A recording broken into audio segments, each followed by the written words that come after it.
जय Hind.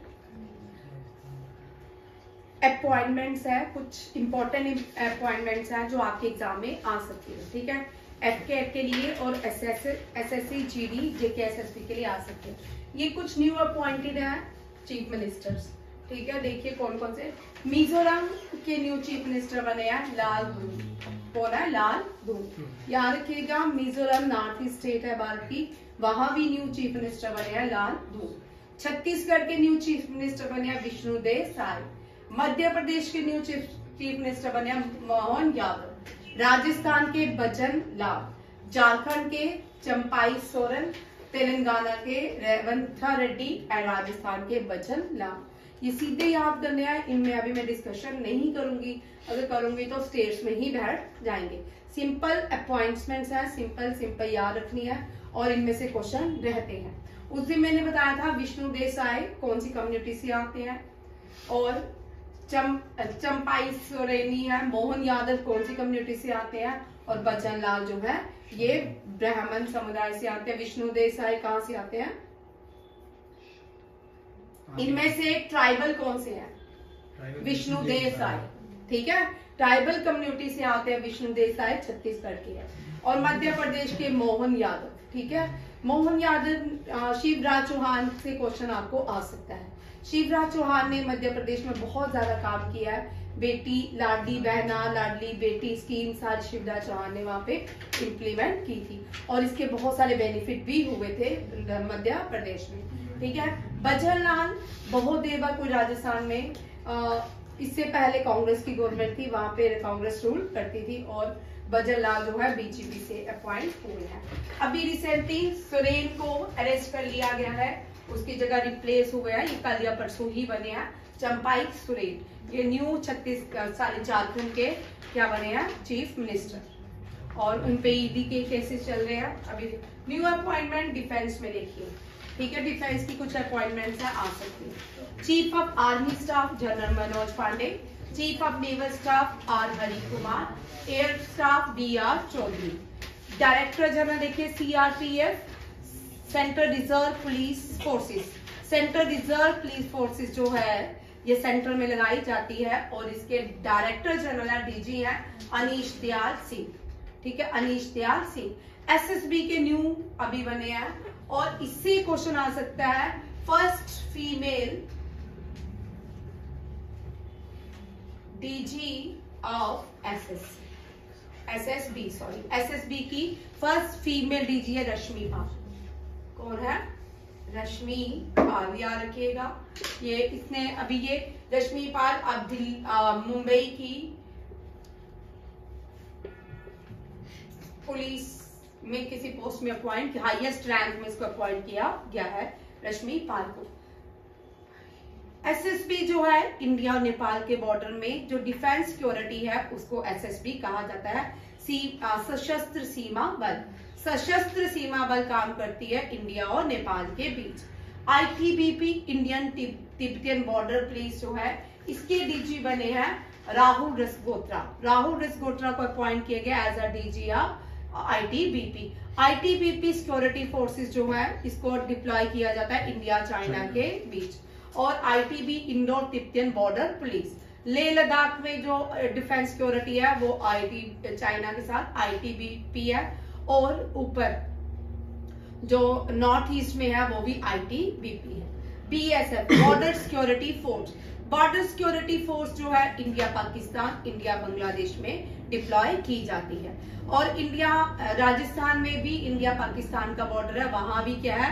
BSF. India waste Bengal के साथ बांग्लादेश के साथ जुड़ती है, वहां भी जो बॉर्डर है वो भी कौन सा है? बीएसएफ। बॉर्डर सिक्योरिटी फोर्स को अपॉइंट किया जाता है, और उसके डीजी है नितिन अग्रवाल।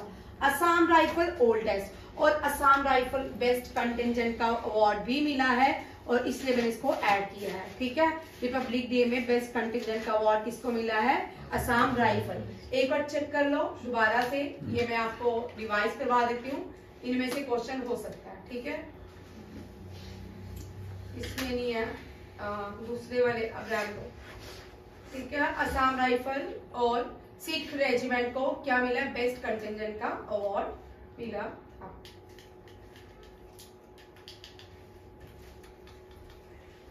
ओल्डेस्ट रेजिमेंट है इंडिया की असम राइफल। ये सारे क्वेश्चन है। CRPF India, SSB, ITB India और चाइना के बीच के बॉर्डर को मैकमोहन लाइन कहा जाता है। क्या कहा जाता है? McMahon line. इंडिया और पाकिस्तान के red Cliff by profession lawyer थे, इसको भारत भेजा गया भारत की डिमार्केशन करने के लिए, ताकि भारत के हिस्से किए जाए, पार्टीशन की जाए 1947 में। किसको भेजा गया? रेड क्लिफ, और उसी के नाम पे ही रेड क्लिफ पड़ गई। रेड क्लिफ इंटरनेशनल बॉर्डर कहलाया जाता है। और एक डूरेंट लाइन है, डूरेंट लाइन अफगानिस्तान और इंडिया के बीच का कहा जाता है। रिसेंटली इंडिया, अभी हमें जब हमारी पार्टीशन की गई थी तब इंडिया का जो ट्रेड रूट था वो पूरी तरह चारों ओर से क्या किया गया था? बंद कर दिया गया था, यूरोप के साथ, रशिया के साथ, ताकि यहाँ से इंडिया को ऊपर की तरफ, वेस्ट की तरफ ऐसा काटा कि इंडिया किसी भी सेंट्रल एशिया से या यूरोप में इजिली रूट नहीं ट्रेड कर सके। अब इंडिया ने बड़े सारे ऐसे रास्ते निकाल दिए हैं, तुर्कमेनिस्तान से सीधा अफगानिस्तान, अफगानिस्तान से इंडिया पे ये रास्ता आएंगे। अभी नेक्स्ट ईयर, इस साल आप देखोगे बड़े सारे नए रूट्स मिलेंगे भारत के ट्रेड के लिए। पहले क्या होता था? इंडिया को पूरा घूम के यूरोप जाना पड़ता है, यूरोप से सेंट्रल एशिया आना पड़ता था। जब सेंट्रल एशिया आना पड़ता था तो क्या होता था? ट्रेड बड़ा बहुत बड़ा यहाँ पे बहुत एक्सपेंसिव हो जाता था। अब इंडिया को जो ट्रेड रूट है वो एक्सपेंसिव नहीं पड़ेगा। भारत तो सदियों से सेंट्रल एशिया में जाता है, हिंदू कुश माउंटेन क्रॉस करता है तो सेंट्रल एशिया में घुस जाता है अफगानिस्तान के रास्ते से। ये आज की अपॉइंटमेंट्स दो है, रिसेंट चीफ मिनिस्टर और डायरेक्टर जनरल ऑफ डिफेंस। और supreme commander of Indian defence, याद रखिएगा, प्रेसिडेंट होते हैं। कौन होते हैं? प्रेसिडेंट। अभी जो प्रेसिडेंट है भारत की प्रेसिडेंट जो है द्रौपदी मुर्मू है। डिफेंस मिनिस्टर है Rajnath Singh, defence minister Rajnath Singh, Draupadi Murmu supreme commander of और 3 डिफेंसेस होती है। और चीफ ऑफ आर्मी स्टाफ है general Manoj Pande, naval staff है R Hari Kumar, air staff है VR चौधरी। और हाईएस्ट रैंक जो है जनरल का रहता है, एडमायरर का रहता है। और एयर स्टाफ में कौन सा रहता है? ये मैंने आपके लिए छोड़ा है, air field marshal, air marshal VR Chaudhary, ठीक है, हाईएस्ट रैंक रहता है। और CDS में मैंने लिखा, CDS में कंबाइंड डिफेंस फोर्सेस है ना। Chief of defence staff, chief of defence staff याद लिखिए, चीफ ऑफ डिफेंस स्टाफ, ये भी क्वेश्चन आ सकता है। Defence staff, chief of defence staff अभी अनिल चौधरी है। कौन है?